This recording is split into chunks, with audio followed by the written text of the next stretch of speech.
Hey guys, thanks for clicking on this video. So today we're going to talk about dyslexia.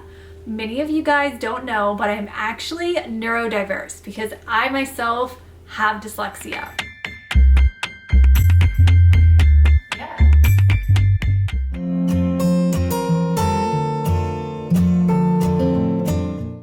So I myself have dyslexia. I didn't find out I had dyslexia until I was 30 something years old and had just graduated from an online program with my bachelor's degree. And if you know anything about dyslexia, that is a super extra big challenge. And if you're newer to our channel, I have a 14-year-old son that was diagnosed with autism, dyslexia, and ADHD. My daughter is currently 5, and we do suspect that she might have dyslexia and possibly ADHD as well. So we are on a wait list to get her diagnosed for those. And I will talk about those in another future video. So if you want to hit subscribe, make sure you do so you can see those when they come out. For those of you who don't know what dyslexia actually is, it's considered a specific language-based learning disability. Basically, it means you have trouble reading. So that affects a lot of other things like spelling, reading comprehension, understanding and following directions, repeating something in the correct order,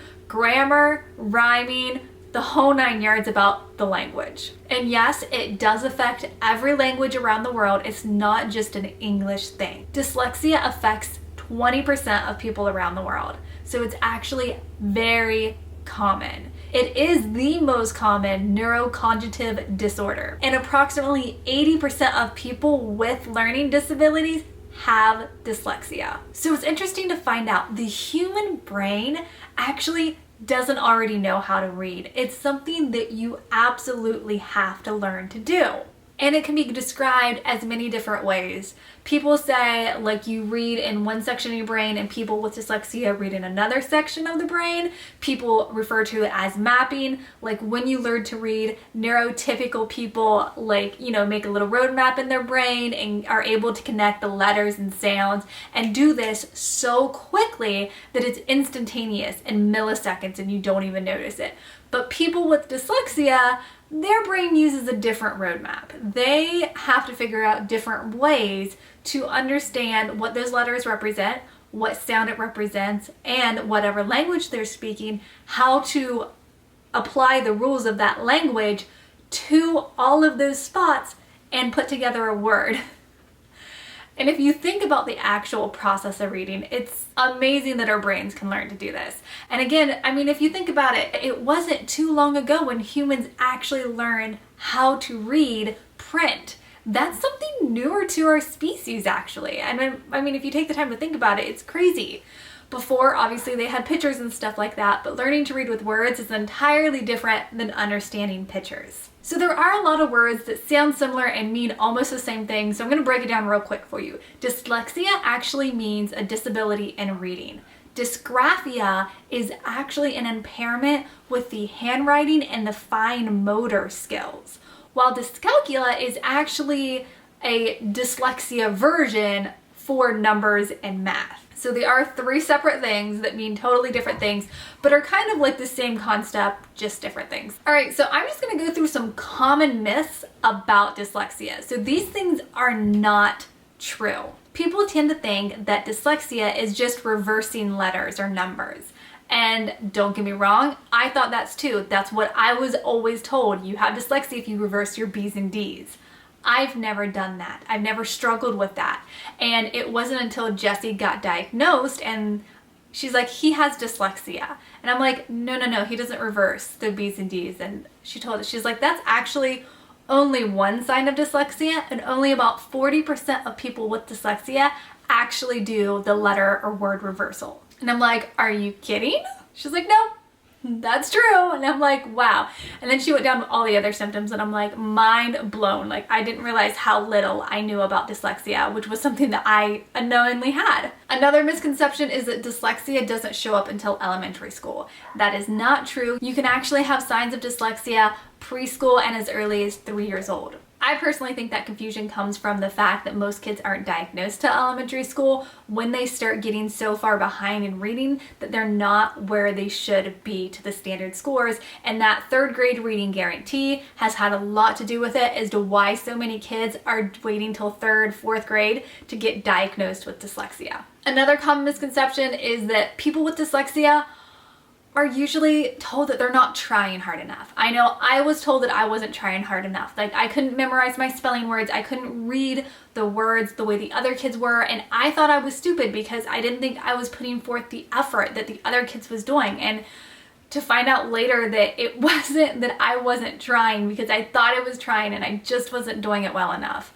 That there was actually a reason my brain was working differently and it was so much harder for me than the other kids was such a big relief to find out, because I mean, I spent 30 some years thinking that I was just stupid and not trying hard enough, and that wasn't true at all. So another common misconception is dyslexia goes away, or you don't have dyslexia once you learn to read.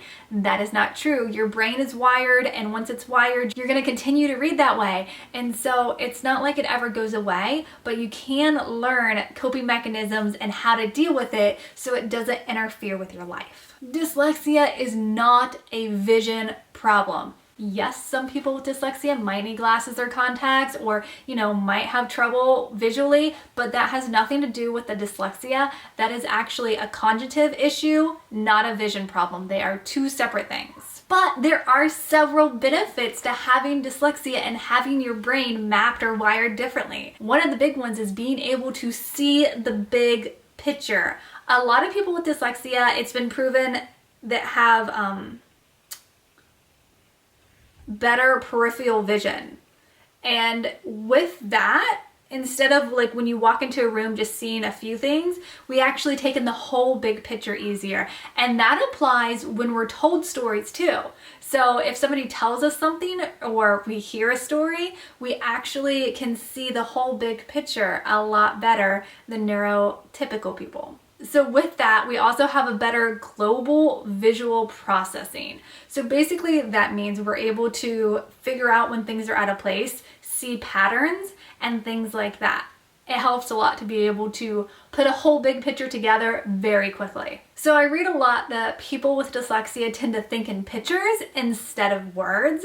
And quite honestly, I'm not really sure what they mean like that, because as a person with dyslexia, it's the only thing I know, so I don't really understand what they mean by think in words. So if you're neurotypical or neurodiverse and you know what that means, comment down below, because I'm curious to see how different people think differently and what that means to you. Let me know. But people with dyslexia are also really good at problem solving, puzzles, and anything in that nature. That's where we definitely excel. So that actually helps a lot with entrepreneurship and a business mindset. 1/3 of entrepreneurs are actually dyslexic. So, that is a big plus. If you're gonna have dyslexia and something that makes you have a challenge, you're very good at thinking outside the box and being able to come up with creative solutions. It can really help you be successful in your own business. We're also highly creative people. Again, I love photography and videography. As you can tell by my YouTube, I enjoy that with a passion.